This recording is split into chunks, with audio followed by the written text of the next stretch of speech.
So it's me again. Um, as I make this dress, I'm just wondering, about marriage. Why so many people these days are against marriage. Marriage in itself is not a bad thing. Marriage, as the Bible tells us, was created or initiated by God. But then again, I want to just wonder, if we say marriage was initiated by God, I like asking questions. How come these days the more we are Christians and the more our marriages are not working? Yeah, it's something to think about. Most of us are Christians, or most of us are Muslims or religious people, so to speak, but marriages, somehow it is just not working, despite us saying it is something that is ordained by God, right?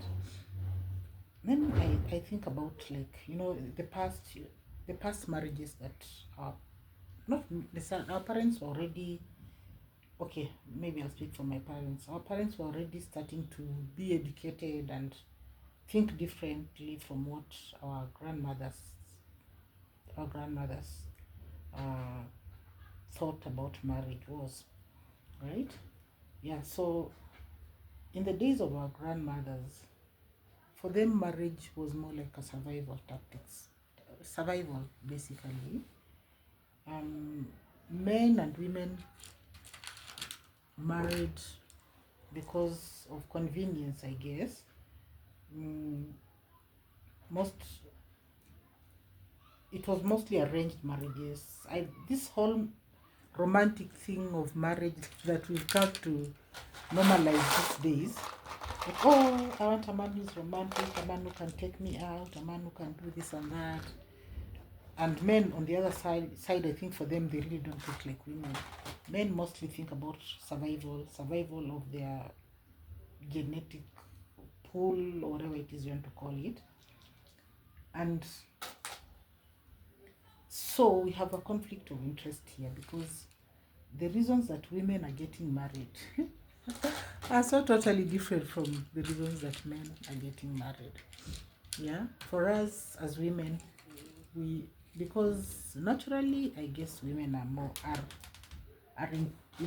not intuitive, are nurturing, we just I don't know if it's a programming or what is just expected, that women are just nurturing and caring. But having to talk to so many people, so many women, young people, older people, I've just realized that not everybody can be nurturing, so to speak, in the way we are taught that, oh, mothers are nurturing, mothers are supposed to be caring. Yeah. So when I look at this whole sort of marriage, why our grandmothers' marriages survived, is because for them, much as it was also an expectation, like when you reach a certain age, you are supposed to be married. Yeah. So for them, they went into these marriages knowing exactly that this is what is expected of them, right? But for us today, people are thinking beyond what we have been taught.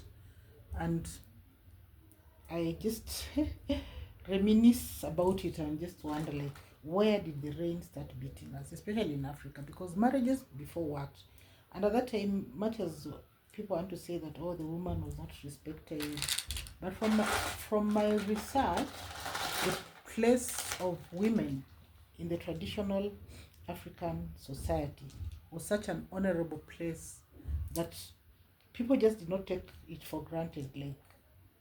People are just not going out of their ways to disgruntle women or to disrespect them the way we see these days. Yani, you look at the way women are disrespected, the way people just talk about the female anatomy, and it's just because sometimes you're talking about like that, and you have a sister, you have a mother, you have a grandmother, an auntie, your daughter, and people are just so disrespectful.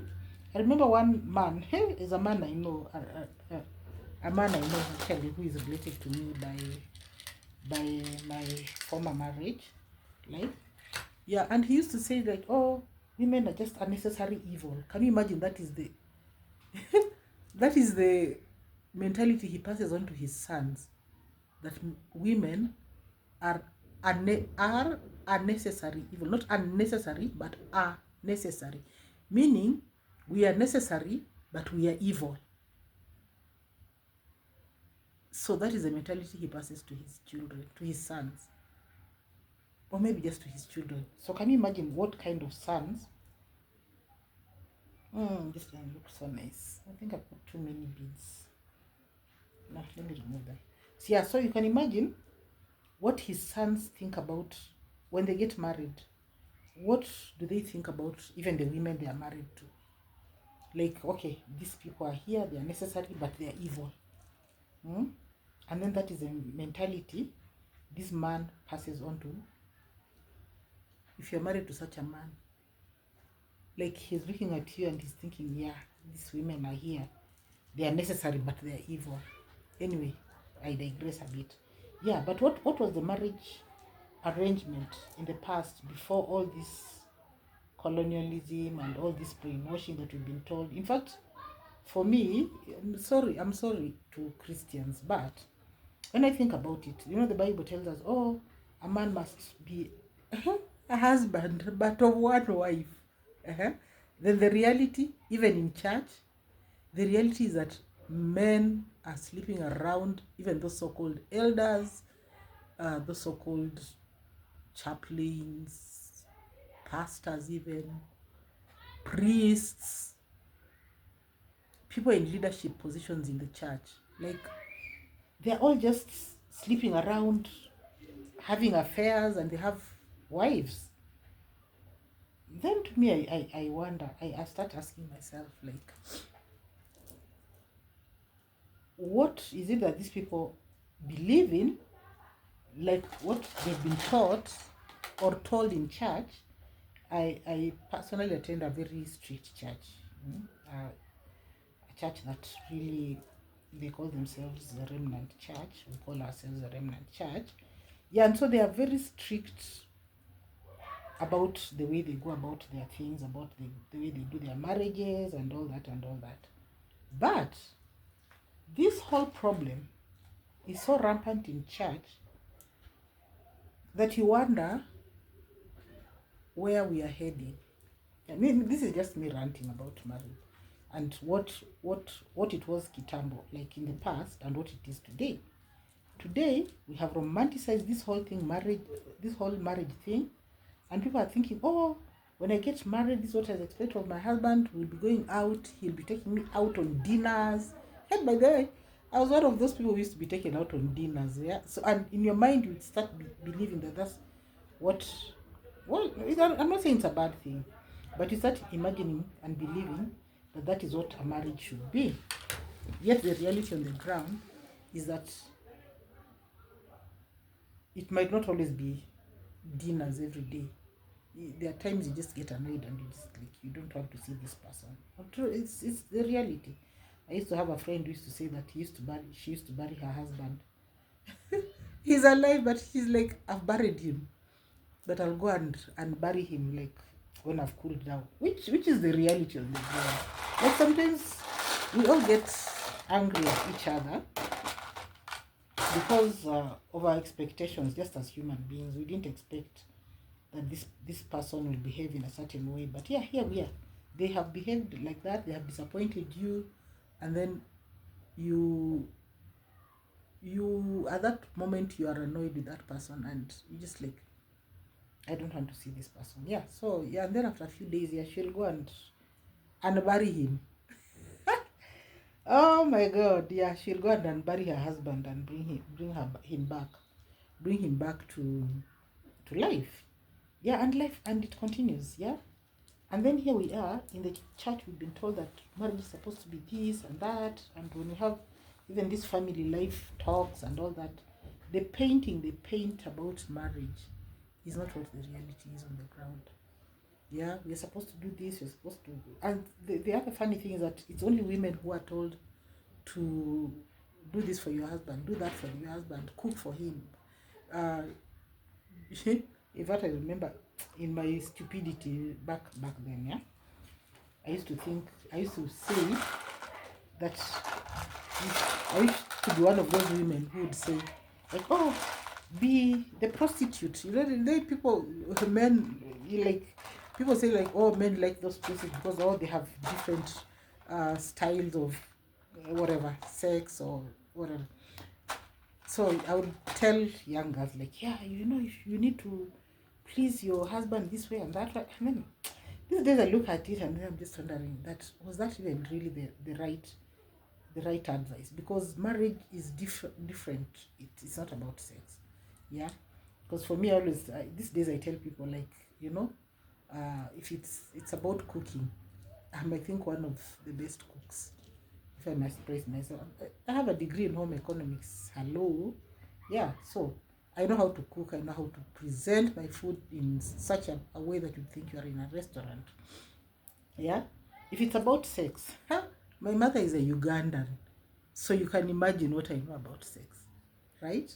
So it's not, if it's whatever, you know, I've done it, been there, done it, right? But then you realize that's not what marriage is about. Marriage goes deeper than what people think about. It is, I'm looking for light, a clear, oh, okay, yeah, a lighter bead so that it breaks this brown. There's too much brown there. Okay, so that it breaks it, that when you do this thing, your husband will stay. Ah, shock on me.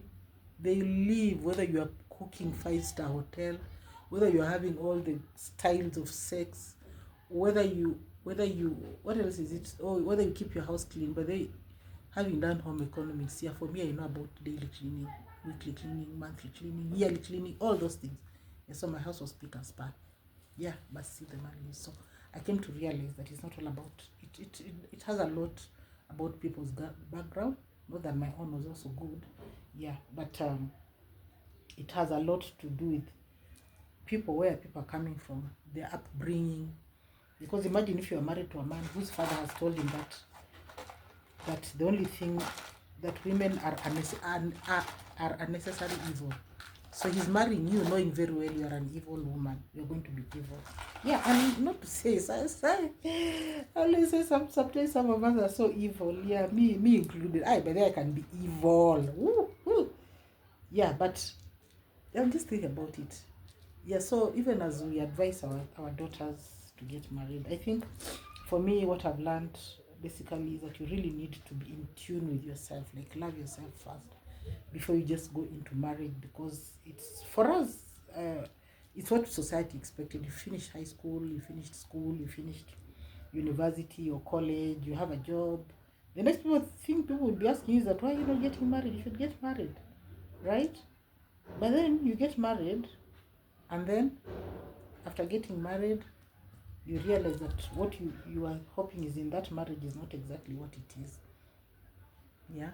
And even for the other partner, for your husband, or your significant other, your partner, yeah, they just realize that, no, this thing is not what we thought it was going to be. Yeah. And then so you find that people are discarded. And then another thing also with marriage is that you lived a certain way, and this is the person you have come to know all your life. Like, for me, I got married quite young. I think I was 21 or 22. Yeah, I was 22 when, like, I didn't get married. I moved in. We moved in. Yeah, that's the reality. We in fact, we started doing all these other ceremonial things, like going to meet parents later on. I have a baby and all that. Yeah. So you meet somebody in the city, you fall in love, in quotes, and you just think, okay, maybe I should, yeah, let's get married, or let's start staying together. So you still start staying together. Then you realize that it's not all what you thought it is. I've run out of small beads, these smaller wooden beads. Yeah, you realize it's not what it is. Then eventually, the person you married, when you married somebody, maybe they were behaving in a certain way, which you are okay with it. Because I always tell people, like, if you married your husband and he was a drunkard when you met him, like a drunkard, right? A real drunkard. Those ones who get drunk and really get drunk. And so you tolerated that behavior. Yeah? And then now it's 20 years later, 15 years, 10 years later. You're expecting this, even 5 years later, you're expecting this person, or even after marriage, you're expecting this person to be like an angel, like he doesn't drink anymore. No, he'll continue with his drinking. If he was a womanizer when you met him, me for the one thing that I ever told myself, having seen HIV and what it has done to people, nope. You start having your affairs, I'm out. No negotiation, I'm gone. Yeah, I'm gone. Yeah. So, if you met your husband and you're just one of his many chicks, as we used to call them those days, we used to call them chicks in our era.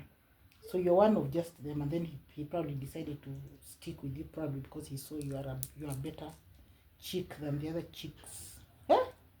The other chicks, yeah. So you moved, you stayed, or you got married, yeah. So if you're a womanizer from the beginning, what do you expect? Just accommodate him with his womanizing, yeah. But if you met somebody who was not a drunkard, who was not a womanizer, and then in the middle of the journey, they decide that that's what they want to do, and then for you, you're expected to just like sit there and vumilia or tolerate, yeah, that his new behavior. Then for me that becomes a problem. So even as people get married, yeah, marriage is a good thing. It's a beautiful thing.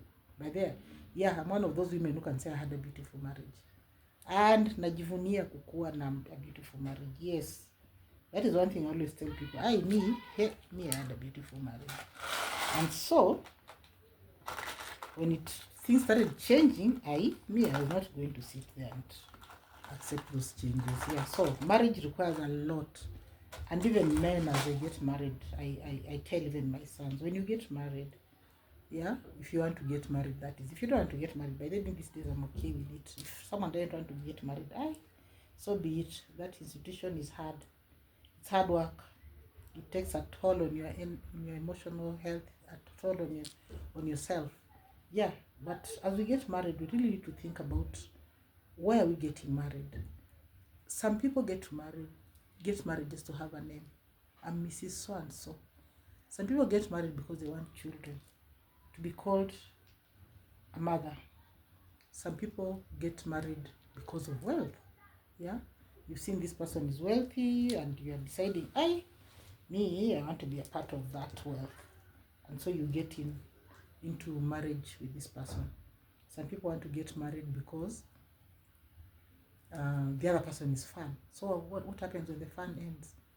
Yeah, some people want to get married because this person is thin.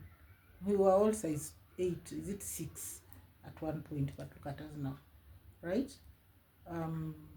Yeah, so for whatever reason you want to get married, really think about it, because marriage is not just about all those things we imagine it is supposed to be. Yeah. So, in my conclusion, my dear sister, my dear brother, get married for the right reason. And the reason that most of us think is the reason for marriage is not that reason. The reason for marriage, as they say, I think for me personally, is for companionship, compatibility.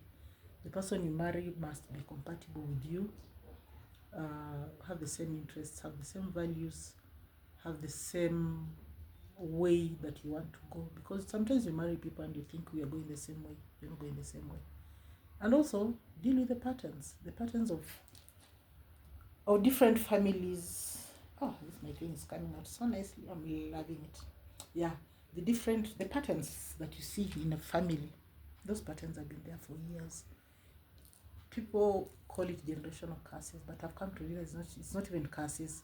It is just a pattern. And yes, there are curses that I don't negate, because there are families which for sure your ancestors did something bad to somebody, and they swore and they said, your children, let's see if your children will survive this thing. And for you, you're thinking it's this your immediate children, these the ones you've given birth to. That thing will be carried on to your great grandchildren, and the ones will start wondering, kwani what happened here? Kuliendaje? Yeah. And so those patterns, if you saw maybe your great grandfather killed somebody, or your great grandmother killed somebody, or killed a child, those days things were happening, and because there were no police or reporting people, and people would just get away with a lot of things. But yeah, sometimes, especially those ones of murder, people die cursing your generation. Yeah. And so your children will suffer something. That fourth generation will be suffering things that they have no idea about. For me, as I've done my research, even on my own family, there are things I come to realize that are affecting us today, are things that happened to people, not even my father, not even my grandfather, somebody, like my great grandfather. And it's both on my mother's side and on my father's side. So when today people are suffering of things they have no clue about, you need to look down, or look for those family patterns. Oh my God, I've run out of beads. Yeah, anyway, that is my rave and rant today about marriage. Marriage is a beautiful thing, and I would advocate for it, but I will not force people to get married. If you don't want to get married, for heaven's sake, stay